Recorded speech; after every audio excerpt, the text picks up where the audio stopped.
I'm going to make a set of head pins for some earrings. So I'm going to cut 2 pieces of metal that is 0.8 millimeters.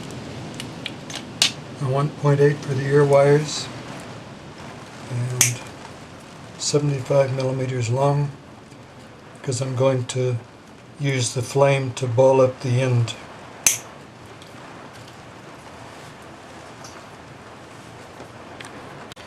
We're going to use our normal flame, which is about 150 mil long with gas, and then neutral flame with oxygen. Take your wire, hold it in your tweezers, and dip it in your flux. Then you're going to hold the flame at a slight angle, just on the bottom, and we want the bowl to just climb up as it melts. Now you can't go too big or gravity will drop this ball off, so be sure you do this over either a pan or your charcoal block or something to catch the ball if it drops off. So just come at a slight angle, because if it does drop off, we don't want it dropping down onto our torch.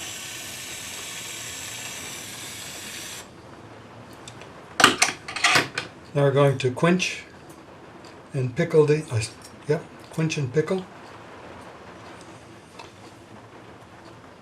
And when we pickle it, it'll get rid of the black oxide that's on it.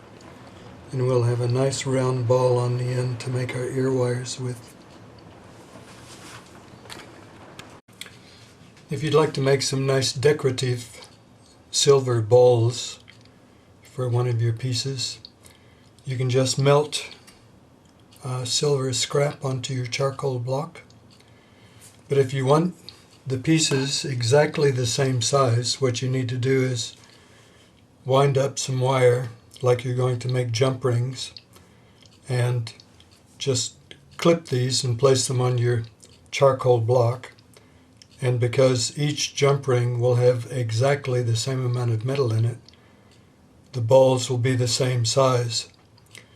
Now you'll have to do a little bit of experimenting to figure out which size jump ring, which size metal that you want. So these, to state the obvious, the bigger the jump ring and the thicker the metal, the bigger the ball. So these two are quite large, and we'll make 2 that are a little bit smaller.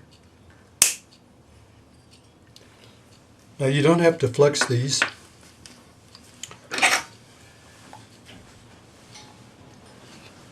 But to make it work, you use the same flame that you would normally use, but just that you'll go very close and completely cover the jump ring.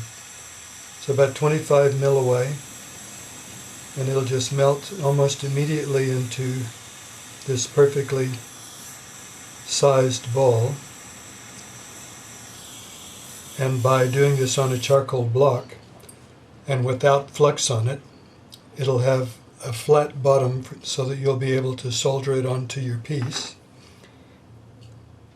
and it won't stick. So this is nice, round with a flat bottom. A very useful item. Just quench it and pickle it the way you would any normal silver. And then you can either melt your bit of solder on the bottom and then place this on your jewel and then heat it up, or you can flux and place your solder right next to it. Either way.